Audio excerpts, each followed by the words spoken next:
Hey guys, I just wanted to do a video about one. Obviously, the governor made some new mandates yesterday. And then also, I wanted to do a video.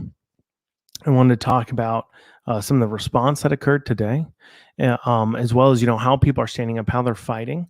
And also, too, as well, what some interesting things going on about Jessamine County clearly. So as we go into that, please guys share this out.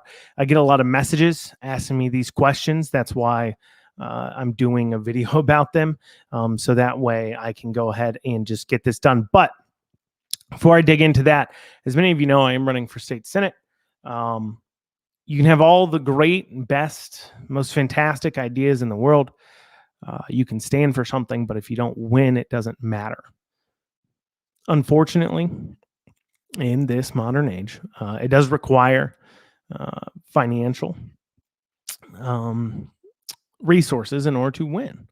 And so, before I break everything down, just consider, and I'll remind you at the end, but just consider going to Andrew 4ky.com/donate, or I'm sorry, you can also go to Cooperrider 4ky.com/donate. That's there at the bottom, or a link available in the description of the video.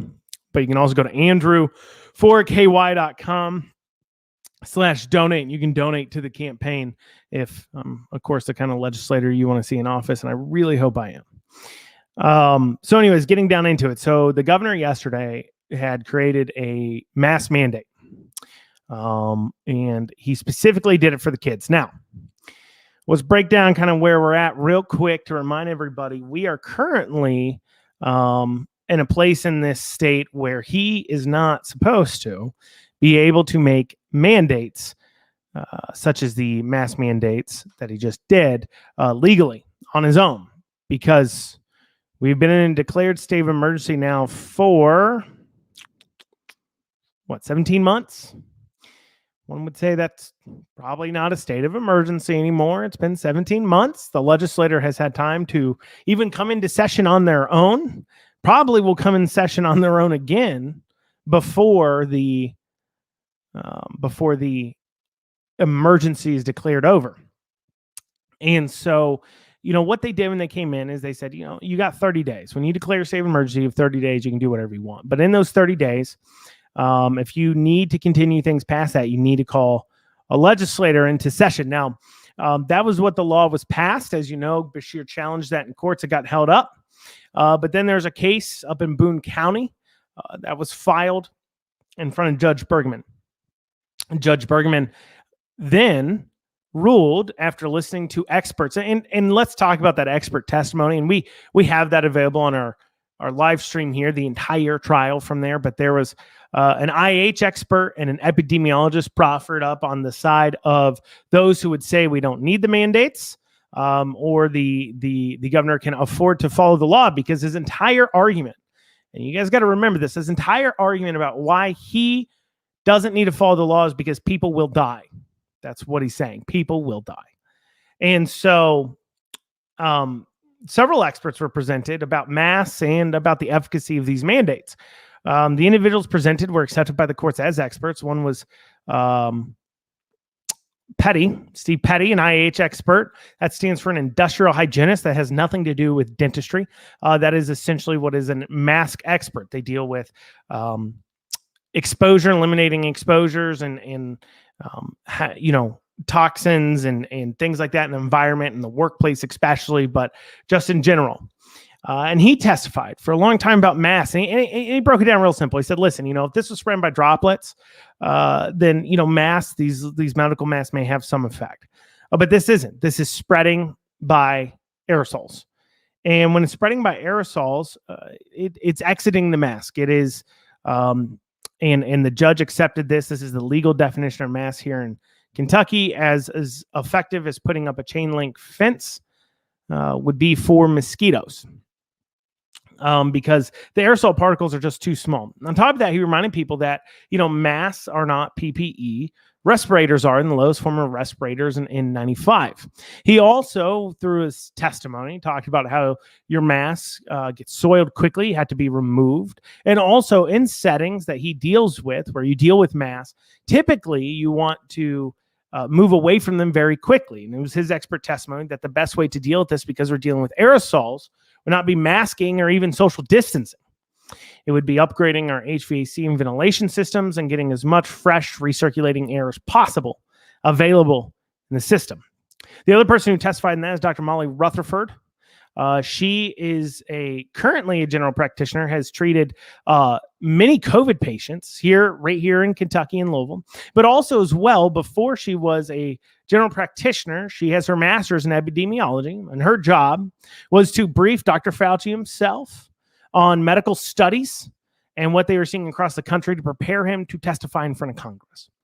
And she testified about how these mandates are not scientific. They are not weighing what is the effects of these mandates. How do they have effects on things such as, overdose deaths and everything else? And she'd spoken about the mandates are not being attacked from a measured point. And I think this is a point a lot of people make all the time.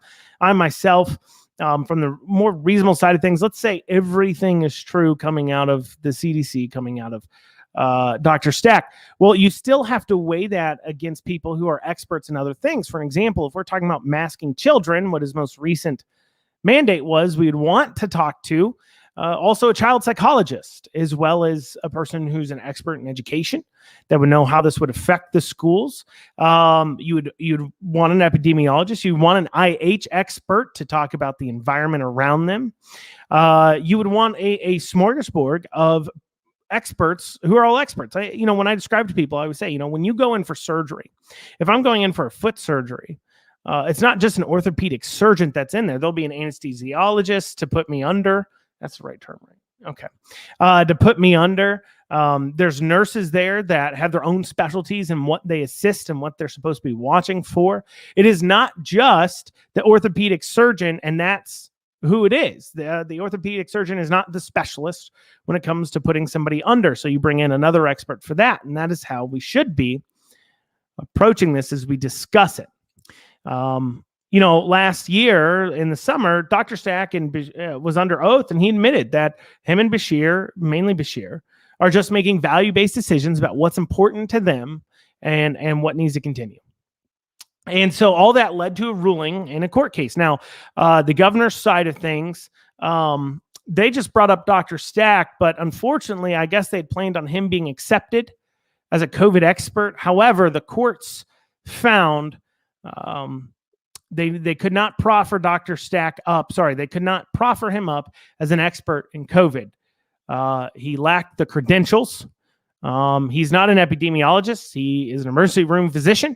He has no degree in epidemiology, and I believe he might have done some, but I believe he has not really treated very many COVID patients either.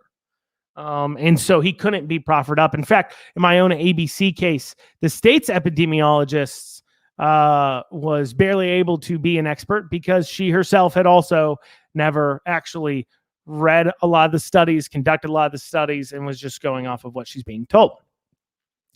And so this leads to this current round of mandates. Now, I can tell you right now, there's not a whole lot of science going into this. When Dr. Stack and Beshear are giving you their ideas, I'm just telling you, and it was so obvious when they rolled out the new masking guidance from the CDC as far as the regards go to people who are vaccinated. They cited as the reason why unpublished CDC data, and it was that way for, I believe, about 5 days. Within those 5 days, Dr. Stack, the CDC, Dr. Stack and the schools all began to change their ruling on masks. Dr. Humbug here in Fayette County, the director of the health department, also changed his beliefs on masks.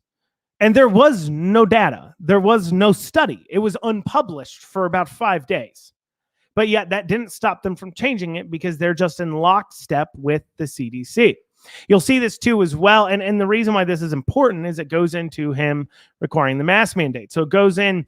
You'd also see this when a Biden COVID advisor, doctor, they're very quick to say, well, he was only during the campaign, but his advisor had went on CNN, this video got taken down very quickly, and had stated that, shocker, surprise, surprise, those cloth masks you're wearing don't work. They've never actually been tested in a lab setting.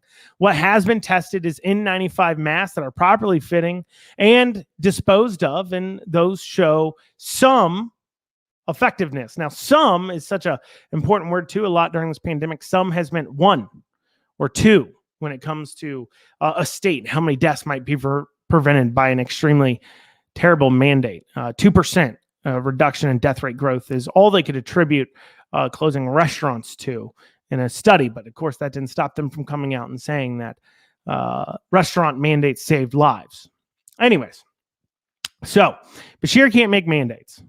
What can he do? Well, what he's supposed to be doing, if there's an emergency, is he can call a special session of the legislature who can come together and make a vote on what mandates need to be put in place. So the governor can go out there, he can call a special session, the legislators come in, and he needs to sit there, communicate with them, and show them the evidence. There's a check on his power, right?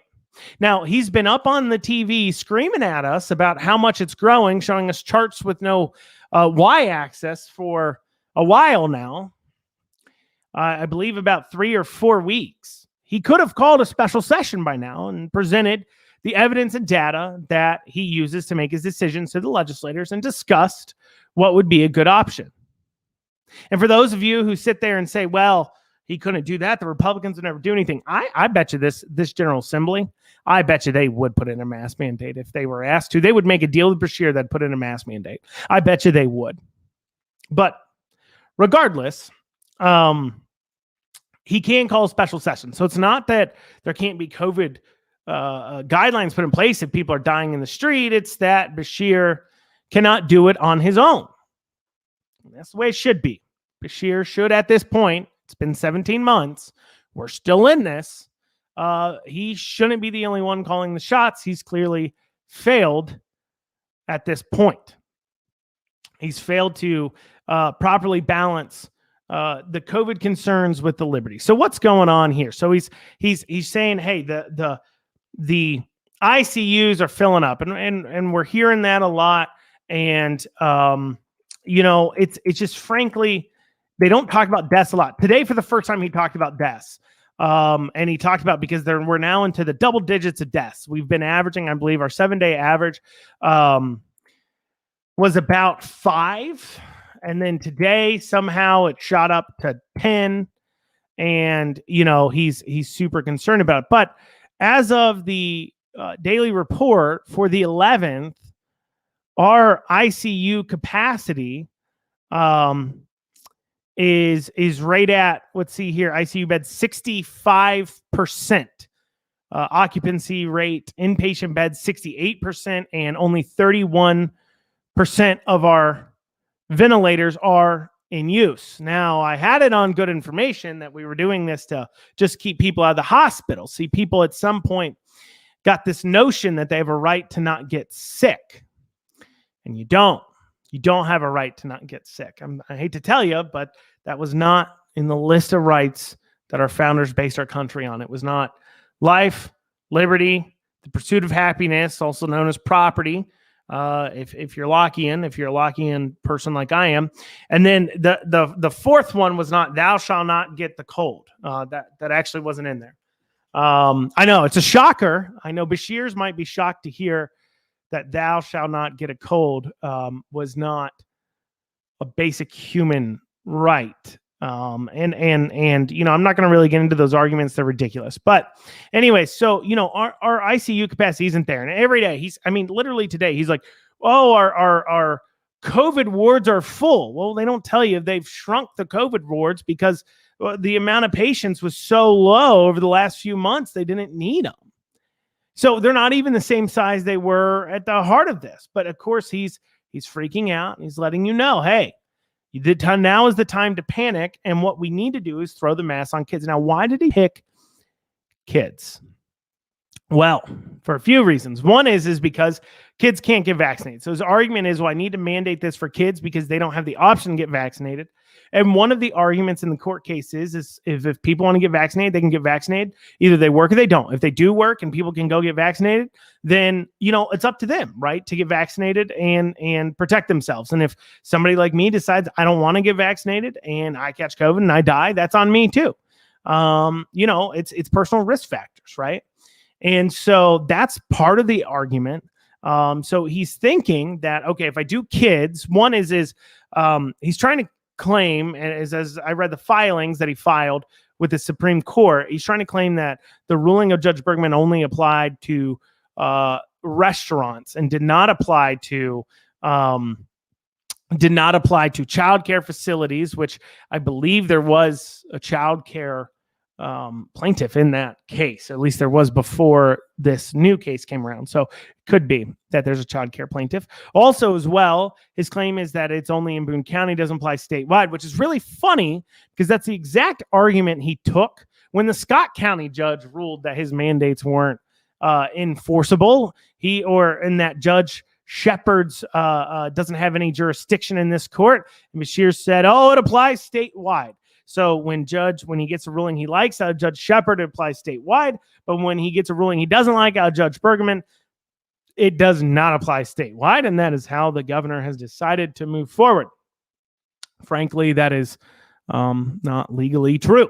So the governor makes a mask mandate for the kids. He thinks it's defensible because of the vaccine, as well as he's trying to claim the order doesn't involve childcare. And make no mistake, right now, if Beshear could, he'd have a mask mandate in place, and he would certainly be trying to lock down restaurants, reduce capacity again, and he'd certainly be with the indoor masking. Make no mistake, he absolutely would, but he doesn't think that's as defensible. He's testing the waters with this.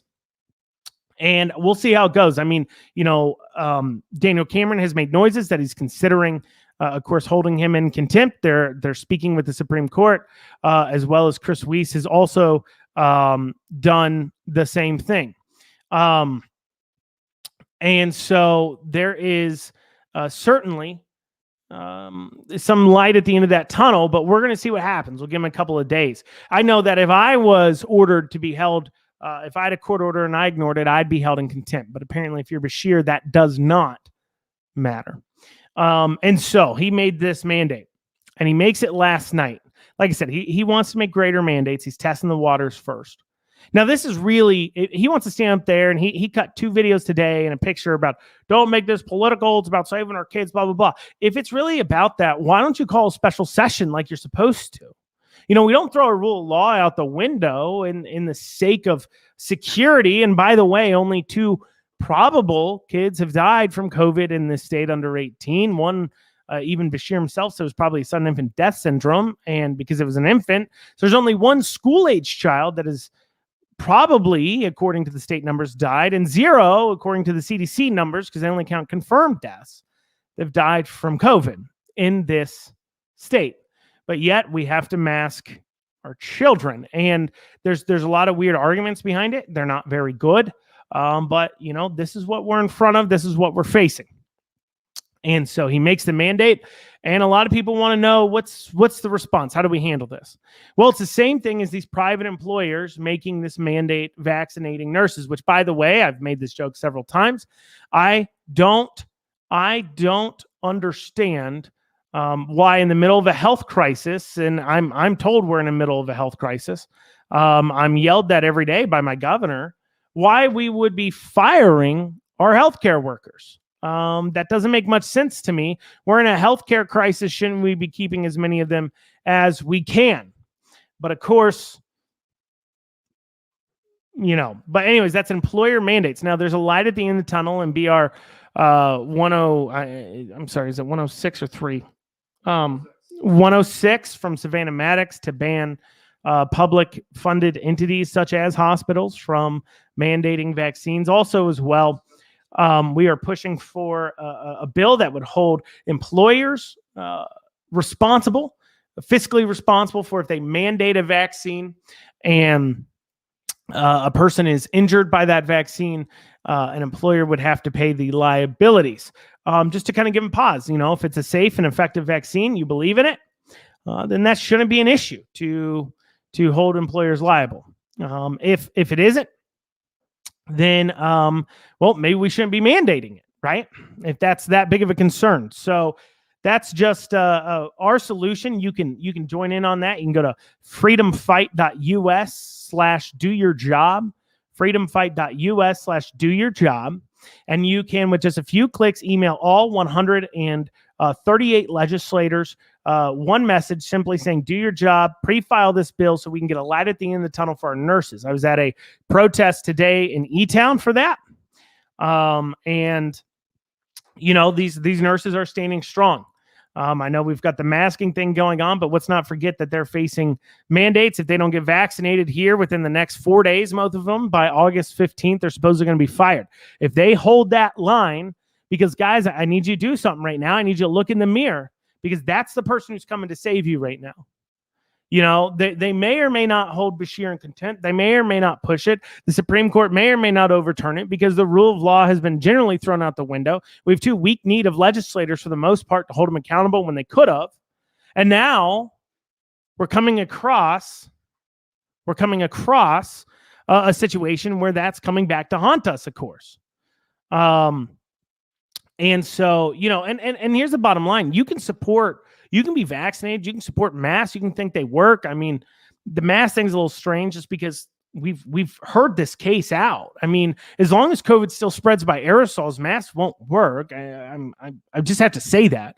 I'm not trying to come down some kind of way, but they just really don't work. I think that's part of the problem, right? If this was really deadly for kids and masks actually worked, I don't think you'd be seeing any pushback at all. It's the sheer fact that kids are not dying, and also that we know masks don't work because this virus spreads by aerosols. And so literally, I don't understand, they want to call us crazy or anything else. I mean, it's just the facts, I guess. I mean, Beshear likes to stand up there and says, facts are that spreads by aerosols. Facts are that masks don't work, except maybe an N95 mask that's changed every 30 minutes. And facts are that kids aren't dying. That's just facts. That's just facts. I'm sorry. More kids die from the flu every year. They do. 6 kids die from the flu every year in Kentucky on average. And like I said, before it was maybe 2 from COVID. So, it's just not, doesn't make sense. None of this makes sense. And we know that. And we know, and as I laid out earlier, he's doing this to see what he can get away with. It has nothing to do with the children. He does not give 2 cares about your children.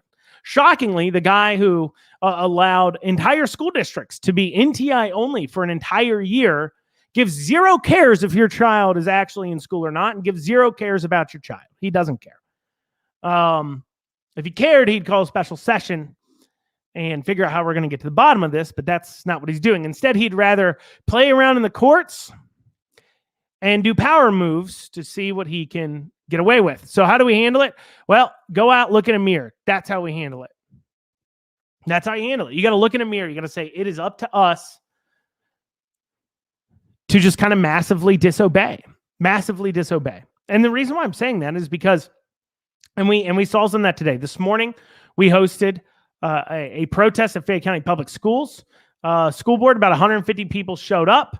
A lot of kids to say, hey, we're not going to stand for this. We're pulling our kids out of school. I made the decision to homeschool my child here very, very recently because of all this garbage regarding masks and probably the closure of schools and all these other things that quite frankly make no sense. And also too, over the fight about their curriculum is quite a fight. But people are pulling their kids out of schools. Part of it is to provide a place for everybody to get together.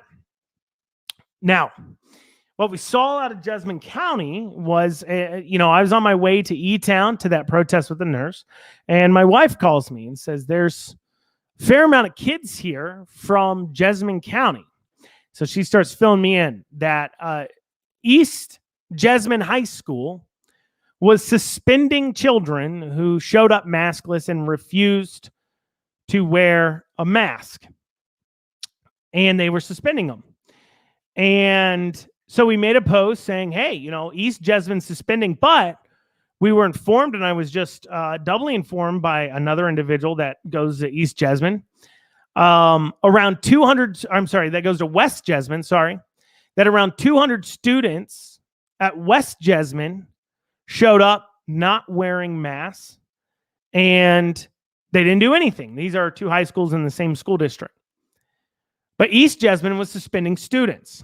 In fact, at one point, one of the students that was in Brood was texting with people there and said there were kids and in the gymnasium that were refusing to put on masks, and it was becoming quite an issue. That's what the kid reported to us. So we posted about that. And apparently this created a firestorm for the high schools, and it wasn't done for political reasons. We were just reporting on what we were being told. We had a bunch of kids from school getting suspended. We're like, what's up? A lot of the parents that had brought their kids to Brood, because of course, where do you go when you're being a revolutionary? You go to Brood. Started getting calls to go pick up their children from the middle schools as well. Their kids were refusing to wear masks in middle schools. And of course, they were allowing their kids to make a choice. If kids want to stay in school, their kids, the parents were, they're letting their kids decide whether or not they want to wear a mask. Anyway, so we post about this. It starts spreading because we're seeing kids standing up. What are they going to do? Are they going to suspend every kid that shows up and refuses to wear a mask? That becomes quite a problem for them. You have to force unenroll people. More importantly, if everybody starts finding out that people are standing up, see, it goes into the media messed up when Brood first stood up because they covered it. And they covered us, and we were able to stay open, but also fight a PR war. And they covered it, and people started standing up and seeing what was possible, and they weren't able to make quite the example out of Brood they're trying to. In fact, we stayed open practically the entire time, allowing people to eat inside the entire time, and kept our doors open. And so a lot of people, so the media learned from that, and that's why, despite masks and everything else, you would see that they wouldn't cover us when we were standing up and pushing back on mask mandates, HB1 plans. In fact, the health department wouldn't even enforce against us because they knew that they need to only, if you tell people to put on a mask, and they don't do it, and they push back, you have a problem. And so instead, they're only going to tell people put on a mask, and if people comply, that's how they'll keep going. Now, if people don't comply, they most of the time end up just leaving that person alone. It isn't worth the fight. It's a PR problem. And that's why East Jessamine High School, they were suspending these kids. We make the post, starts going viral. They changed their policy. In fact, the superintendent put out this post, which is interesting because they started getting a firestorm from that post, and they were really worried about how it was going to do. They're trying to stay out of it. So they put up this post here. Stephen Scrivener. Stephen Scrivener, Chair, Jessamine County Board of Education. He says there's a lot of misinformation going around about what is happening today at our high schools. To be clear, kids are not being suspended for refusing to wear masks. Let's pause there. Nick, can we show something real quick here? Here is a sheet. Here's an email. This is from Chris, the principal at East Jessamine High School, clearly says student was non-compliant with face mask. Student was given an opportunity to place a mask on. Refused. Student was given an opportunity to put on a mask and go to step. Refused. Student was suspended for non-compliance. Show up the other document we have here. I got documents. And here we go. Here's some paperwork here. Says pretty clearly, we blocked out the student's name, privacy reasons. Said that they were, a behavior concern was dress code and defiance, disrespect and non-compliance.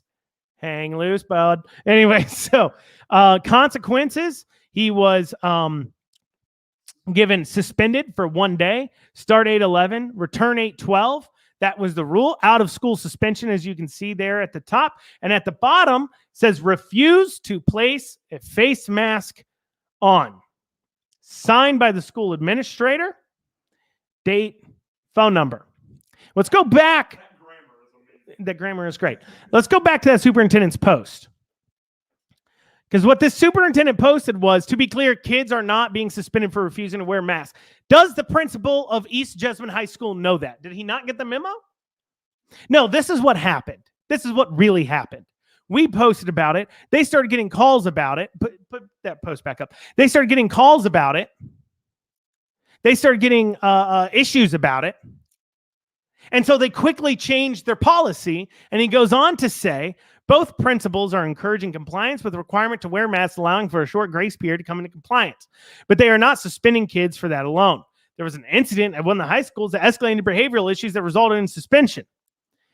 Here's the problem. One is we know there were middle school kids too. That's the first issue.